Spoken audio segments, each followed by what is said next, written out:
Hello everyone, welcome to Mithila slash life. Intro দেখে তো বুঝেই গিয়েছেন এটি একটি ঈদ দাওয়াত ব্লগ। তো প্রথমেই শুরু করছি আমার হাজব্যান্ডের করা রান্না বান্না দিয়ে। ও রান্না করছিল খাসির মাংস, আর এটা ছিল খাসির মাংসের কোরমা। এটা খেতে অনেক বেশি মজা হয়েছিল, আর পরে তো আপনাদের দেখাবোই ফাইনাল লুকটা। আর এখানে আমি সব কিছু বের করছিলাম, থালা বাসন যেগুলো আমি মেহমান আসলে ইউজ করব।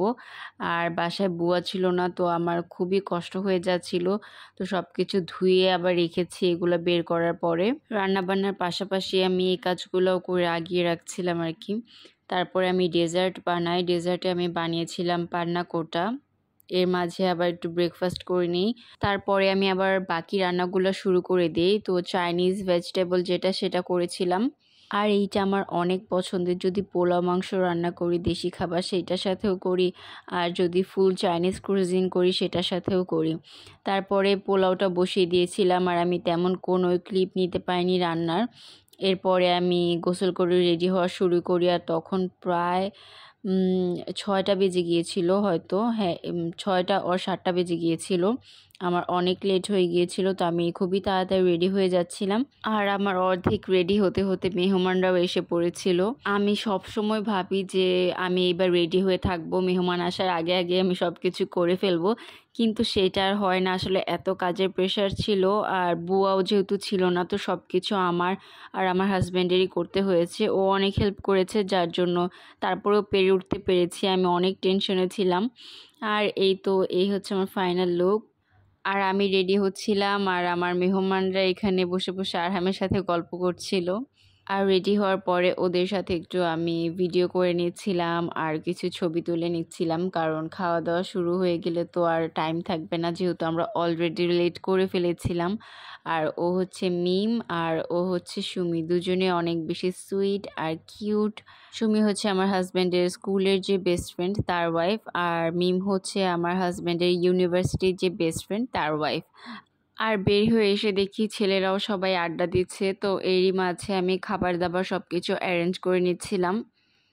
সব কিছু তো মোটামুটি গুছিয়ে রেখেছিলাম, তো যেইগুলো একটু বাকি ছিল ওইগুলো আমি রেখে দিচ্ছিলাম। আর এইখানে নিয়ে এসেছিলাম আমি একটা ঈদ মোবারক লেখা কেক, আর আরেকটা কেক আমাদের মেহমানরাও নিয়ে এসেছিল, সেটা আমি একটু পরে দেখাবো। আর এখন একটু আপনাদের দেখিয়ে দিই কি কি আয়োজন করেছিলাম সেই দিন দাওয়াতে। তো প্রথমে ছিল মটরশুঁটি দিয়ে করা পোলাও, আর তারপরে ছিল আমার হাজবেন্ডের রান্না করা খাসির মাংস। এটা অনেক বেশি মজা হয়েছিল, আর দেখতেও খুবই সুন্দর লাগছিল। আর তারপরে ছিল গরুর মাংস, এইটাও সেম আমার হাজব্যান্ড রান্না করেছিল, অনেক বেশি মজা হয়েছিল। আর তারপরে ছিল ভেজিটেবল, আর ভেজিটেবলটা খেয়ে মিম আমার অনেক প্রশংসা করেছে। আর তারপরে ছিল ডিম ভুনা, এটা একটু ডিফারেন্ট স্টাইলে করেছিলাম। আর তারপর ছিল চিকেন রোস্ট। আর আমি সব কিছুতেই এবার একটু একটু ডেকোরেশন করার ট্রাই করেছি। আর তারপরে ছিল শামি কাবাব, আর তারপরে ছিল নর্মাল যে সালাডটা করি মাখা সেটা। আর এখানে ছিল খুবই মজার একটা ড্রিঙ্কস, এটা রেসিপি আমি আপনাদের সাথে শেয়ার করব। এটা খেয়ে সবাই জিজ্ঞাসা করেছে যে কি দিয়ে বানিয়েছি, আর এটা কিন্তু খুবই সিম্পল। আর ডেজার্টে ছিল পান্না কোটা। আর তারপরে আমাদের মেহমানরা নিয়ে এসেছিল ঈদ মোবারক লেখা কেক, আর এটাতে ছিল লাড্ডু, এটাও মেহমানরা নিয়ে এসেছিল। আর এই হচ্ছে আমার table set up, just simply করেছিলাম, দেখতে ভালোই লাগছিল আই থিঙ্ক। আর তারপরে আমরা সবাই খাবার নিয়ে নিচ্ছিলাম যার যারটা, কারণ আমার ঘরে সেলফ সার্ভিস, তো মেহমানরা নিজেরাই খাবার নিয়ে নিচ্ছিল। তো আমি বলেছিলাম যে যার যার মতো করে নিয়ে নাও, যার যার যেটা পছন্দ। তো সবাই নিয়ে নিচ্ছিল, আর আমিও মাঝে মাঝে একটু সার্ভ করে দেওয়ার ট্রাই করছিলাম। আর অনেক দিন পরে একটা দাওয়াত হোস্ট করলাম, তো খুবই ভালো লাগছিল সবাই আসাতে।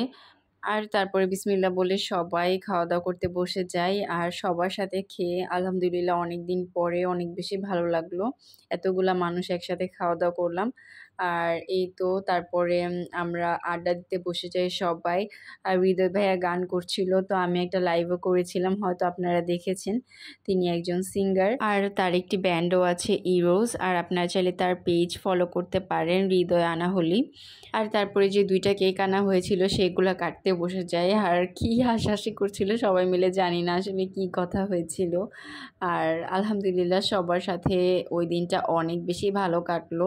আর তারপর আমরা বের হয়ে যাই নীলা মার্কেটে যাব সেই উদ্দেশ্যে। তো ওইখানে যেয়ে আমরা মালাই চা খাবো ওই উদ্দেশ্যে গিয়েছিলাম। এত রাত করে মেনলি যাওয়া হয় না, তো ভাইয়ারা ছিল এই জন্য যাওয়া হয়েছে। আর সেইখানে যে আমি চুড়ি দেখি, তো গেলেই তো আমার কিছু না কিছু কিনতেই হয়। আর চুড়ি দেখে তো আমি লোভ সামলাতে পারি না, তাই এত সুন্দর গোল্ডেন চুড়িগুলো আমি কিনে ফেলি। আর তারপরে আমরা সবাই চা খাই, আর চাটাও মোটামুটি ভালোই মজার ছিল।